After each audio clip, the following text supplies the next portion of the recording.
Hey, well, how are you?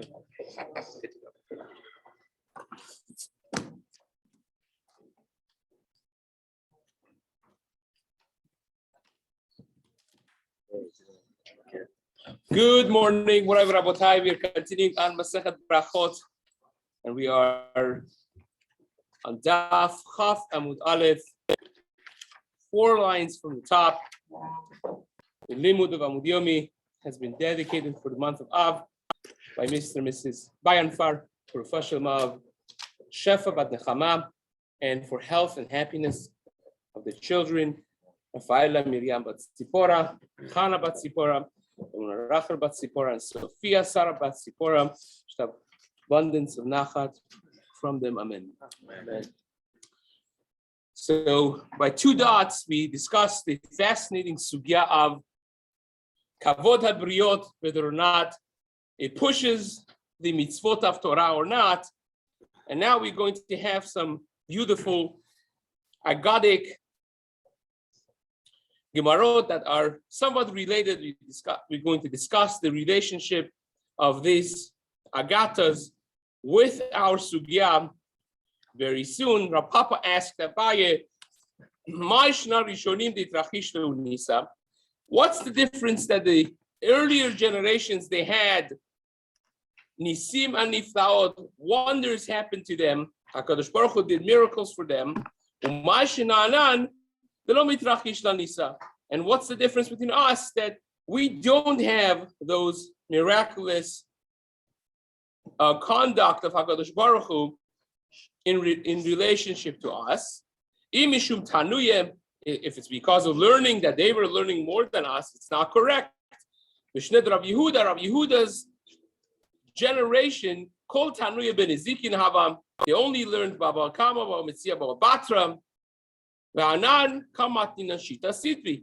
We learn all of the 6 starim of Mishnayot. Rav Yehuda and Rav Yehuda himself, when he would learn Uktzin, when he would learn Ta'arot, the case of Ha'ishash Koveshet Yerek Bektera, the case of a woman that would be pickling a vegetable with its roots, or the case of Zetim Shkvashan Betarfehen, the olives that you would be pickling with the pieces of the branch that was attached to it, and the complexities of those in the halachot of Tumah v'Tahara, Amar Habayot Rav Shmuel Kachazina Hacha. He would say to himself, oh, I see the difficult questions of my Rebbe, my teachers of Rav and Shmuel over here. And us, says Rav Papa, we learned 13 different pshatim, 13 different insights in every aspect of Masechet Uktzin and Ta'arot. And yet, Rav Yehuda, when he would put himself in a little discomfort, we learned the whole story of this really in Masechet Ta'anit of Chavdarat Amud Bet, how Rav Yehuda came and saw there was a place that they were disrespecting bread, and he created a famine, and then it became different when he saw that people are suffering, and he wanted to do something about it. He told his shamash to take off one of his shoes, and as soon as that happened, started pouring. So it says Rav Papa, in that generation, even though that they were not as sophisticated in learning, as soon as they davened a little bit, they inflicted a little pain on themselves, Ati Mitra, rain would come, HaKadosh Baruch Hu would answer them spontaneously, immediately. And us, we daven so much, we put ourselves through so much discomfort of fasting, and we scream out in tefillah, and nobody cares about us. Abaye answers a beautiful answer to Rav Papa. He says, in previous generations, they were moser nefesh. They did self-sacrifice for HaKadosh Baruch Hu. We don't do that necessarily. The Farshim explained, the Marsha says, because Mesirut Nefesh means you are showing that nothing of this world matters to me. I'm willing to put myself, even my life on the line for HaKadosh Baruch Hu. So therefore, normally speaking, when they do a miracle for you, they take off your zchuyot, right? Even if they do end up doing a miracle for you, you lose some of your credit. You're using your credit in the world. But when a person is not giving any credence to the life in this world, so it's not to have a better, more comfortable worldly life, it's not a criteria for him, then they could do a nes for you and not take away anything from your zchuyot.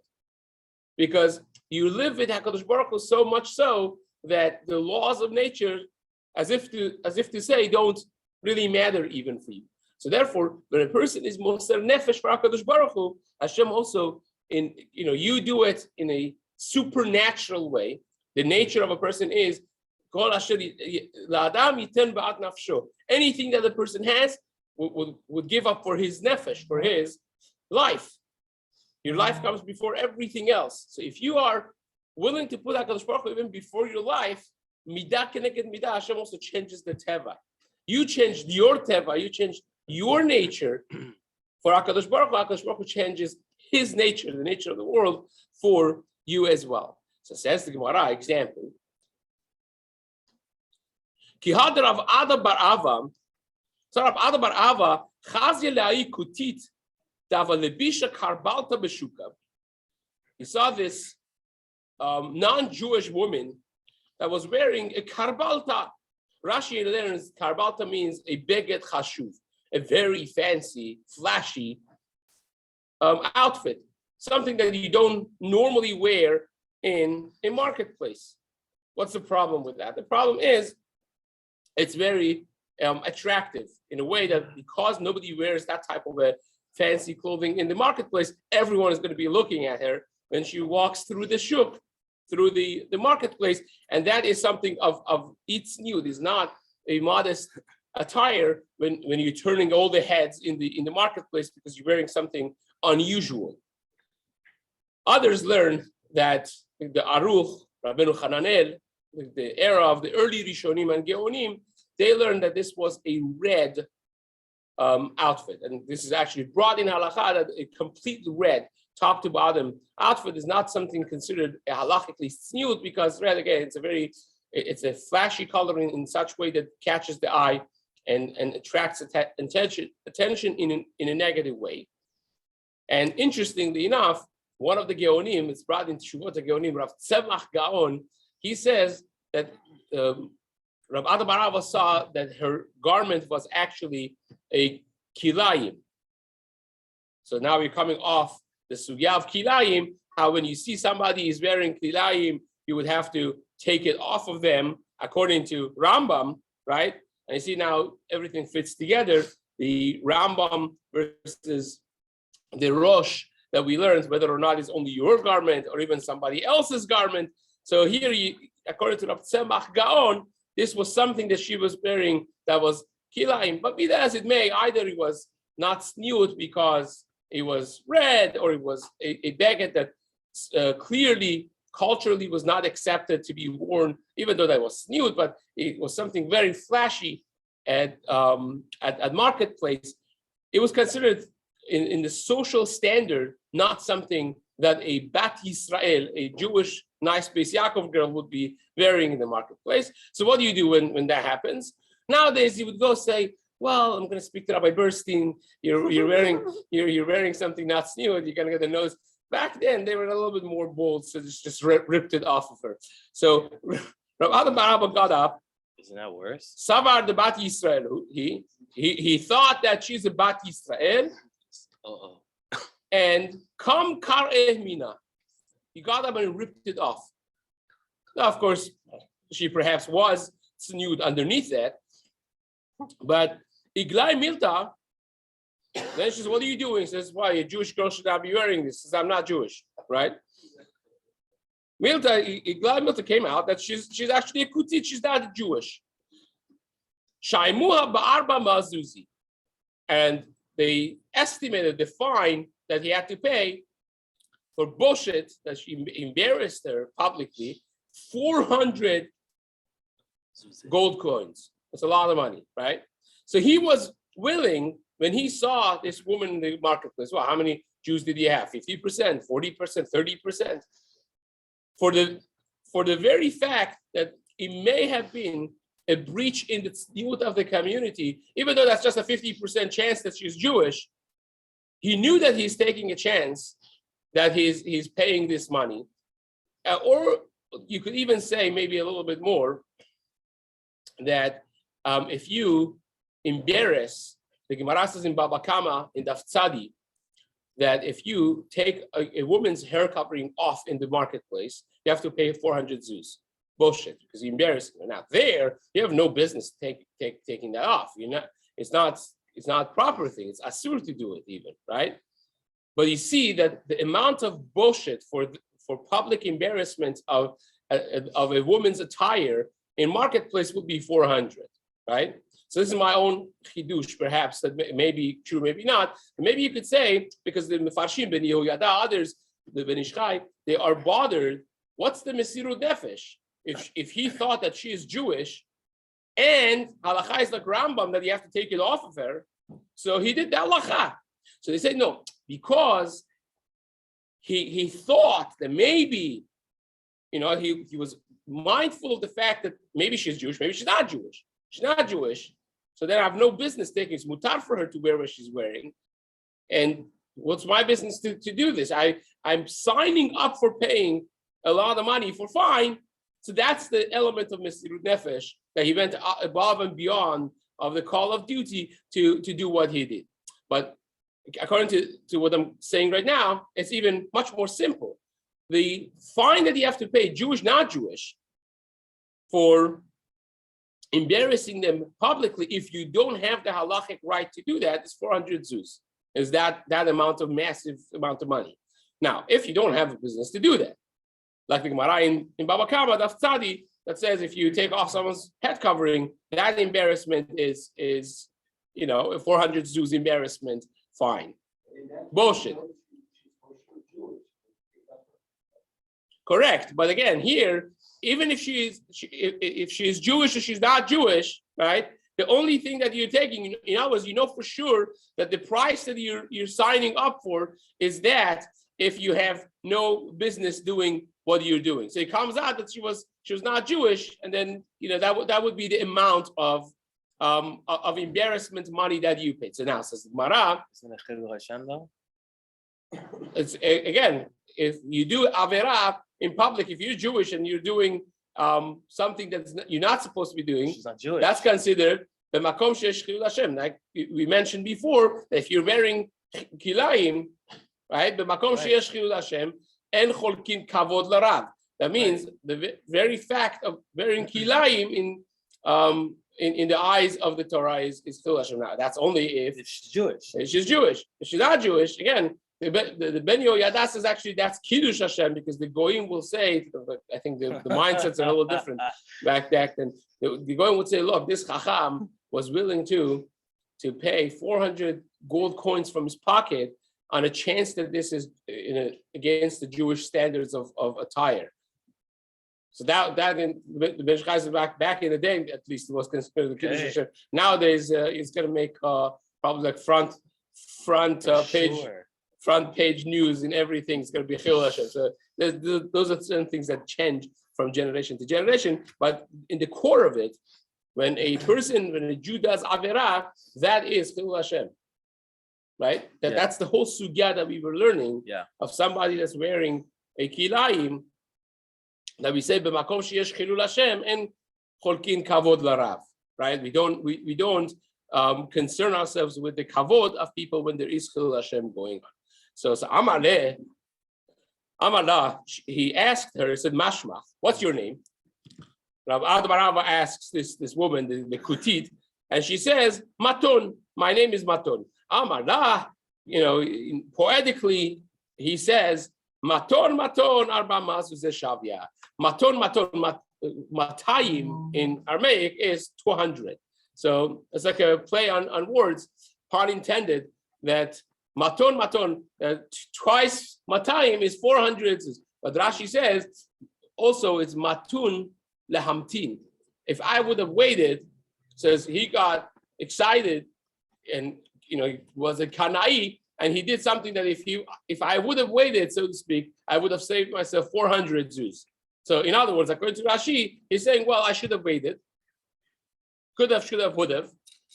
But in other words, I didn't necessarily do the right thing by not waiting and not clarifying this first. But nevertheless, Abaye is telling Rav Papa, even if you learn like Rashi, that there was an element of mistake in not waiting, but you see the element of Mesirut Nefesh. They were willing, their money was nothing for them when it came to the Kavod of HaKadosh Baruch Hu.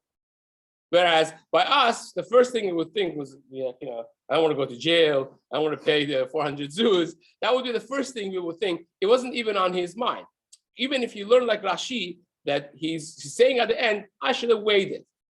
Maton, arba ma'az shavya, right? I should have waited. If I would have waited a little bit, I would have saved myself 400 zuz. But nevertheless, it's something that they did, not concerning themselves with their own finances when it came to the kavod of HaKadosh Baruch Hu. Where did?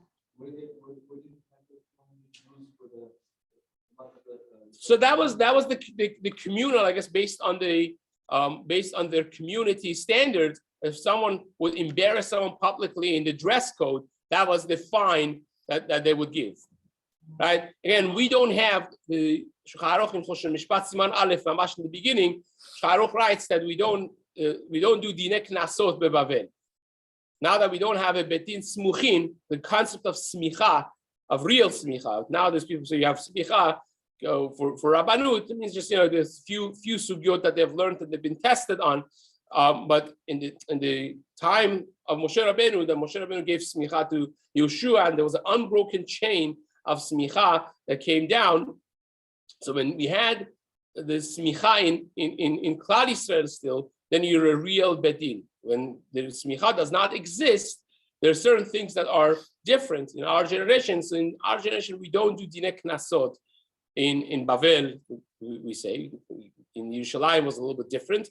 So we don't do dinei knasot beBavel, and this is one of those things that we don't do. The boshet is one of the knasot. There are 5 different payments that a damager gives to the damage to the person that he damaged, and one of those things is if he caused public embarrassment, is a payment of boshet, which is a knas.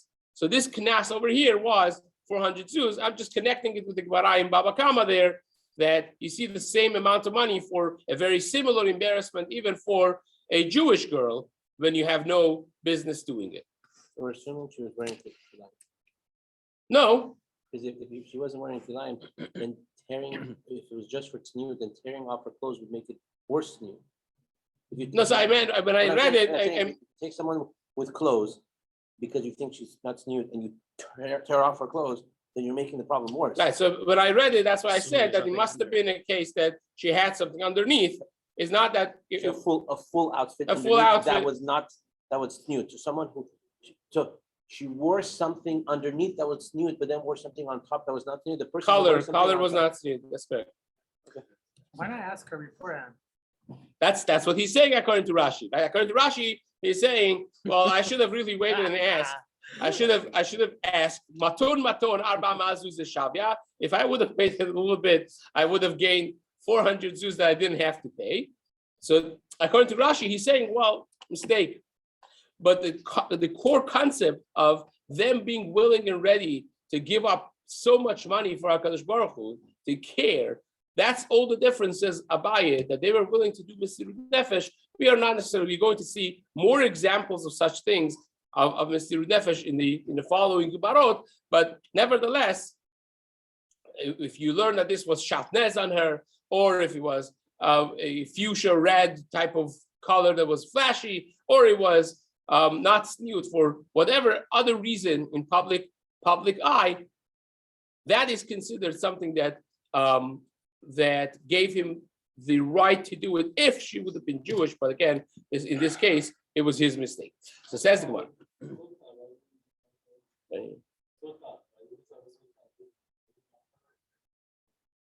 So that's part of their punishment. That's the Marai Sota is actually not, she actually ends up not being Sanua, meaning your question really is part of the answer to doctor's question of why you would do as a punishment something that would actually uncover them in a way that's not considered quote unquote sniud, which again is the Buparait Rosh Haisha, the Gemara to what I find out learns actually from there that you have to wear a kisui rosh midivar Torah, midoraita. It's considered that Yehudit, not that Moshe, not that Yehudit. So that's really something that you do in process of embarrassing her publicly. One of the things that you do is that the level of tzniut that she would have had is destroyed in process of mesota. In other words, she did something wrong and she gets a public embarrassment for that. So whether or not that's going to be a part of question to doctor's question here, that would be somewhat true. Says the Gemara, Rav Gidel have a ragil davokazil v'yativ ashared tefillah. Other stories about the greatness of the earlier generations. Rav Gidel would go by the pathway to the mikveh for women. He would make sure that they didn't have a women's institute of Torah back then, right? So he wanted to make sure that they know the halachot of tefillah, and he would give them guidance before they went, the basic halachot of tefillah. Amri Rabbanan told him, look, you're not worried, the context is such a weird context. He's standing there and the way they're going on the way to mikveh, and you're standing there, you're telling them how to do mikveh. It's just not sniut. It's like, what are you doing? You're not worried from Yetzirah. They told him, Amar lehu damyan ba'pai kikaki chivri. Says, for me, they're like white geese. They're not. I don't have any Yetzirah of this such aspects. Says the Gemara in Kiddushin a very similar thing. The Gemara in Ketuvot, you have the Gemara in Ketuvot Daf Tet Zayin going to Yud Zayin. There, for instance, says Rav Acha would put a kala in making a chatan and kala happy, like we had before. Chatan and kala zocher chamisha kolot, and it's as if we built one of the destructions, one of the Chumbot Yerushalayim. So Rav Acha says the Gemara in Ketuvot, the Daf Yomi guys have recently, where are they holding? They're further. Yeah, so you just had it, you remember, right? Rav Acha would put the kala on his shoulders and dance. And they say, well, you're not worried for me, it's Sahara. So it's like, for me, you can imagine a person that does not have a Yetzirah of that nature at all. So now, who could say such a thing to themselves? That would be a tremendous thing. The Gemara actually there says that Rav Shmuel Bar Yitzchak, I think the Gemara says there, check it yourselves, same Gemara there, it's Zayin, to what? He would dance in a wild way in front of the Kala, and one of the Zairi, one of the other Amuraim, he would hide his face. It's like, this is Zaken, this old individual is embarrassing us in front of everyone. What are you doing, like dancing in front of Kala? Then it says when he passed away, the one dancing, right? When he passed away, it was 3 hours of kolot urakim and rain in his funeral. It was like the heavens basically participated in his funeral. It was a pillar of fire that divided between him, his coffin, and the tzibur. And it says, the Gemara says, Gemiri, we learned that only in the top person, one or two people in the whole generation this happens to. I mean, it was a stamp of approval from HaKadosh Baruch Hu that this person, even though the people made fun of him, he was completely dishma, and he actually did not have any yitzhara. So when we talk about this in our generation, I see the smiles on people's faces. That just shows how low we are. It doesn't. It has nothing to do with the Gemara. You have to understand the Gemara says in Masechet Avodah Zarah, right?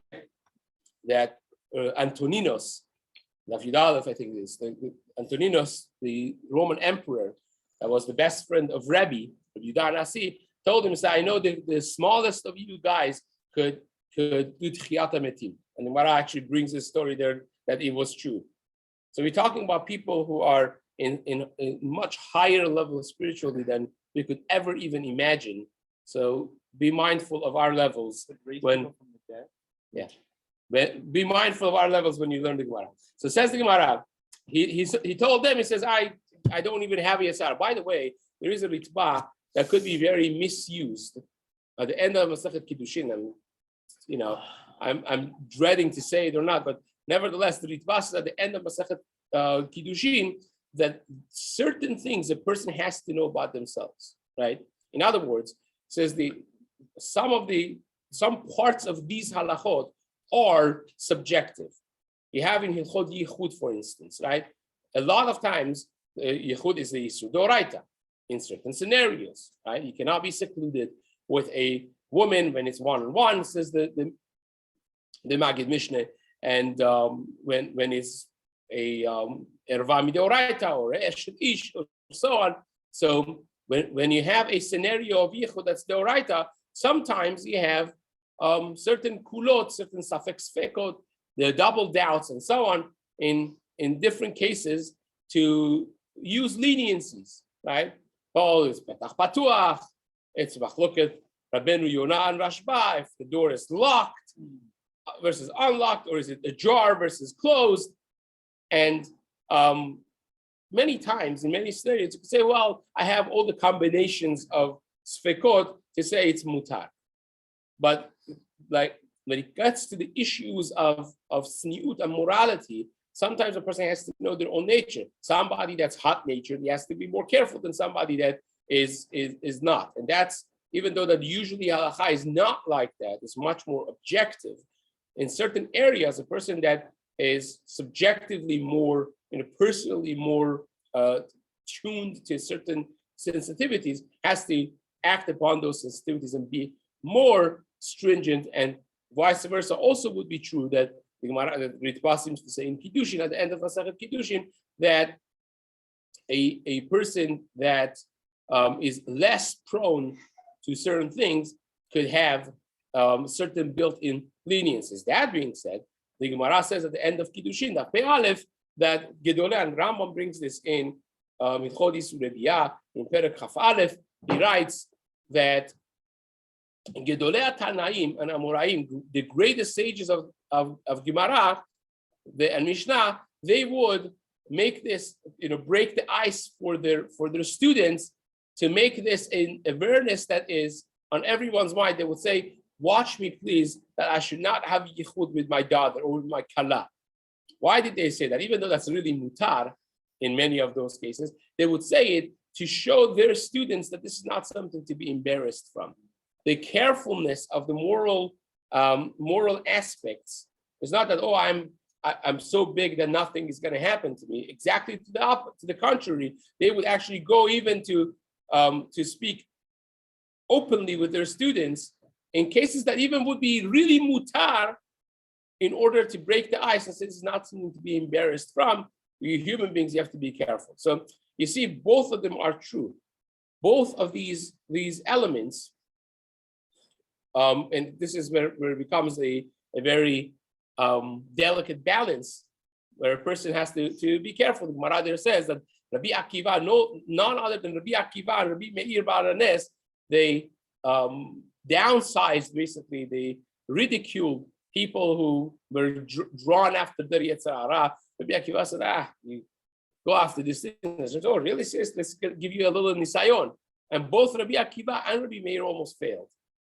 So I always say, why is the Gemara bringing the greatest names in Tanaic world and embarrassing them for Dorei Dorot, for generations and generations, to say that Rabbi Akiva almost went on a tightrope to go after a woman, or maybe in that case on a river that didn't have a bridge, and Rabbi Akiva climbing up a tree.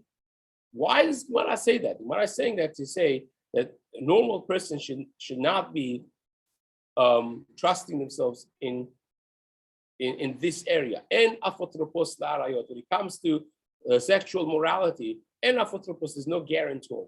You have to be always careful.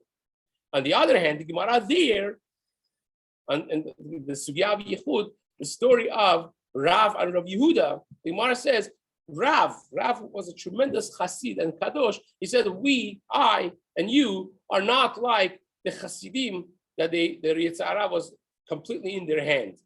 So you see, when the Tanaim and Amorim talk about this, even within themselves, they had levels that they understood that this person is completely in a different category than me. Now, Rav, for instance, Rav himself, the Gemara says, when he passed away, he never looked over his Arba Amot. It's tremendous levels and yet he says, I'm not when it comes to the area of Yichud, I'm not a Chassid. Imagine, Rambam takes that Gemara very seriously against Rosh and other Rishonim. But over here, the Gemara is saying, Rav Adabar Ava, Rav Acha, and in this case was Rav Gidel, they were considered like the top Hasidim. That Rav Gidel said, for me, this is like a kaki chivari. It's like a white piece, right? So that's all of this to explain the complexity of this from all across Shas, and to also tell us that this is not something to smile about. It's actually something that the Tanaim and Amoraim took very seriously when it came to areas of Yichud and other areas of Halach. So says the Gemara. Again, this is a Gemara that shows the greatness of some of the sages, of how in control they were. And again, elsewhere, the Gemara says a regular person should never ever do these types of things. If you're not holding in that madriga, it's not something to pretend. Amaru Rabban lo ka mistafi mar mi Yetzer Hara. You're not afraid of Yetzer Hara. Amar lehu damian ba'pai kaki chivi. They're like, to me, there's no Yetzer Hara on this. They're to me as white geese. Rabbi Yochanan would go and sit by Shara Tfilam. Amar kisal kan benot Yisrael ve'atyan mitvilam. He said that when the Jewish girls go to mikveh, they should, on the way back from mikveh, they should see Rabbi Yochanan. We had before in Daf Hey in Masechet Berachot that he was one of the most beautiful people left Mishapiri Yerushalayim. But really, the Gemara that is identical with this Gemara in Masechet Berachot Daf Chaf is the Gemara in Baba Metzia Daf Peidalet Amud Aleph 84a. So there, the Gemara says, Rabbi Yochanan, he brings the same Gemara, and he would say, Rabbi Yochanan would tell them that they should come and see me when they come back from Tfilah. They will have a beautiful children like myself, and there in the Gemara in Bava Metzia also says that their children should be Talmidei Chachamim like me. In other words, we're not talking about a physical beauty like the Gemara says in Masechet Sukkah, Daf Mem Daled Amud Bet. Gemara says whenever a person has chen, a beauty in the eye of beholder, so to speak, which is chen, that charm is actually a siman for Yirat Shamayim. Rav Tzadok HaKohen Milublin writes, wherever the Torah describes beauty, is really a reference to an inner beauty of Yirat Shamayim. So Rabbi Yochanan, when we talk about his beauty, is not just the physical appearance of a gorgeous man, but nevertheless is a sign of his Yirat Shamayim. Therefore, the Gemara says that when they see an image of a Talmid Chacham, an image of a Yirat Shamayim, they would have children like that. So says the Gemara, that's why, by the way, there's a minhag that many women are very careful when they come out of the mikveh not to see anything that is tameh. Not to see anything that's tameh. Like even with talking about animals that are not tahor, they make sure not to see anything, or some of them take pictures of tzaddikim with themselves. This used to be in Europe and back in Sephardi worlds of yesteryear. This was a serious umrah to the degree that some women would go back and do tefillah if they bumped into something tameh before they saw their husband, before they went home, right? So this is one source of such hanhaga in the Gemara. So Rabbanan told him, "Hey, look how mistafi mar me'ena bisha. You're so beautiful. You're not worried of ayin hara, that you're going publicly putting yourself as a display as a beautiful man." So by the way, why didn't they ask him for Yetzer hara? Anyone remembers? What? So what? Okay, that's the Gemara is going to say that, but why they said why aren't you afraid of ayin hara? But they didn't ask him for Yetzer hara. They asked Rab Gidel Yetzer hara. They asked him because Rabbi Yochanan. We mentioned this before in the Gemara in Masechet Baba Kama Daf Kuf Yud Zayin. The Gemara there says the story of Rav Kana and Rabbi Yochanan. And Rabbi Yochanan, the Gemara says he had such long eyebrows and eyelashes that he couldn't see normally anything that was in front of him. Whenever he wanted to see something, his students would come and pick up his the hair with golden things for him to see. So naturally speaking, he would not be seeing what's in front of him. So there's no Yetzer hara on something you don't see. He was sitting there learning Torah for himself, but he was making himself available for the thing that the Jewish woman should have, banim tzaddikim, righteous children. So they asked him, "Well, ayin hara, what's the answer?" The answer came, "I'm not worried about ayin hara because Amar lehu ana mizara de Yosef Katina. I am from the lineage of Yosef HaTzadik, that Yosef HaTzadik does not, is basically bulletproof when it comes to ayin hara.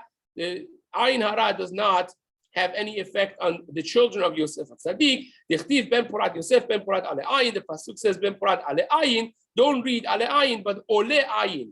V'amar Rab Abahu al tikri ale ayin. Don't read ale ayin, but read ela ole ayin. That they go above and beyond the eye, so to speak. That basically Gemara is saying ayin hara does have a power, right? You see it from the Gemara in Baba Kama Daf Kuf Zayin that Rav. I alluded to this Gemara before, but I didn't mention what the cause of it was. The Gemara says Rav went to Beit HaKvarot and did what he did. Rashi there says that he connected with the neshama of the people deceased, buried in the Beit HaKvarot, trying to understand what the cause of their death was, and the vast majority, died out of ayin hara. So ayin hara does have some power, the Gemara says, but nevertheless, it does not affect Zera of Yosef HaTzadik. There's a lot to be talked about ayin hara. We're out of time right now. But nevertheless, the Gemara there says also they are like dagim. This is an area that I want to spend a few minutes, Bezat Hashem, in the beginning of the next shiur, speaking about ayin hara, and Bezat Hashem will continue that in the days to come. Everyone is going to be here that day. I think tomorrow, no? Tomorrow. So